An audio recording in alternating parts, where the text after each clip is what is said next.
so we talked about how very important happiness is going to be, and of many of the things you've said, both on this journey and on television with Davina McCall, have sort of given a sort of formula.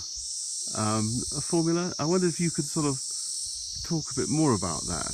How your view of happiness is. Well, as you say, all beings want to be happy, or you could call it contentment. Sometimes even the word happiness sounds quite up and down. It has it implies to us unhappiness, but contentment, I think, is a good word. And obviously, you want all beings to reach a place of contentment. I think that's a goal. No being really wants to be in suffering. So then you hope you have a life that is long enough to ask yourself the question is, where does contentment lie? Where does it come from? And as I've said, for a Buddhist, contentment largely arises from a state of mind. And so there's an emphasis on quite deliberate training of the mind in order to be free of the things which cause the mind to be discontented, which tends to be anger and greed and selfishness. So it's thought that once you clear those clouds away, then the human being that shows itself then is actually naturally content. And that state of mind then is achieved, and then after that the idea is that the being, wherever they are, whether it's snowing or sunny, they have this basic level of contentment. So for us, for the large majority of Westerners, how can they get happiness? I was thinking of if they're given an intention that they can make into a purpose, and then through the selflessness and I think a lot of Westerners have actually the extraordinary opportunity to look very deeply now at this question, because not all, but quite a few Westerners now have a fairly comfortable material world around them. They have shelter and they have regular food, etc. So many of the things that otherwise they might have to spend their time and mental energy on actually are coming quite easily now. So that's a great opportunity to then decide, okay, I have some time here, I have some energy left over, I can eat and sleep and my health is taken care of, etc. I can have some time now. What do I want to do with that time? And from a Buddhist point of view, you hope that people would use some of that time to consider for them the value of becoming content and how they are going to do it.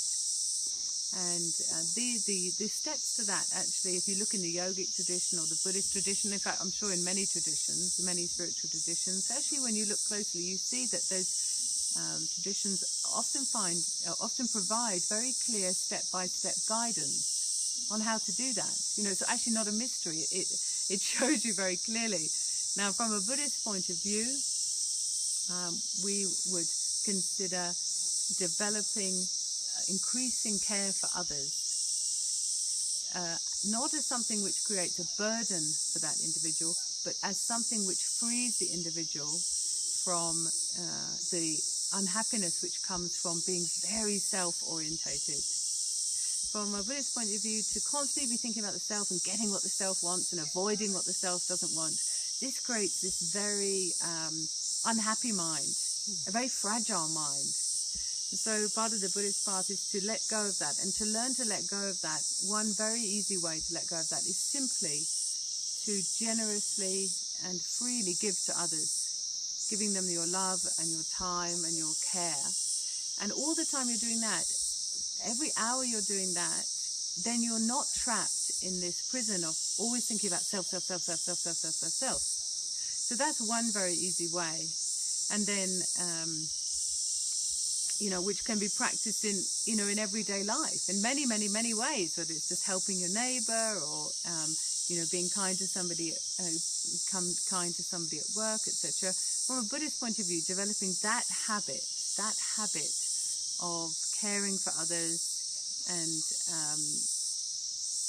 genuinely caring for others, even in a small way, developing that habit until it's greater, it has more power behind it, and it's more automatic. That frees the individual from the unhappiness that comes from constantly dwelling on the self.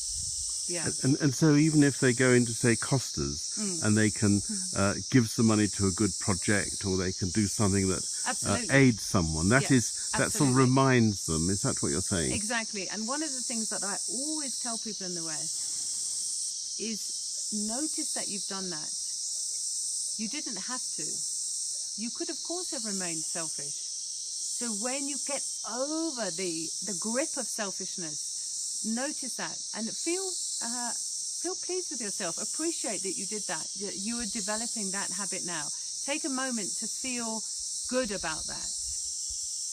And that sort of brings it to a daily life. Then you have a good understanding. Otherwise, you will risk having acts of compassion which are throttled by selfishness, which means that you apparently do something good, but you with a mind of resentfulness, or you feel that the only person that benefited was the other person. You don't realize that you too are benefiting, that you can't be kind to another being and not benefit from generating that feeling of kindness in your own heart.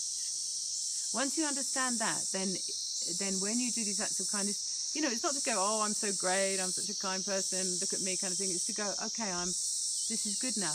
I'm freeing myself from the things which cause me unhappiness too. I'm helping myself and I'm helping them. You can't divide the two. And if you can see that more clearly, then the natural joy will come from helping others. That's really good, Emma. Thank you so very much. Okay. Thank you.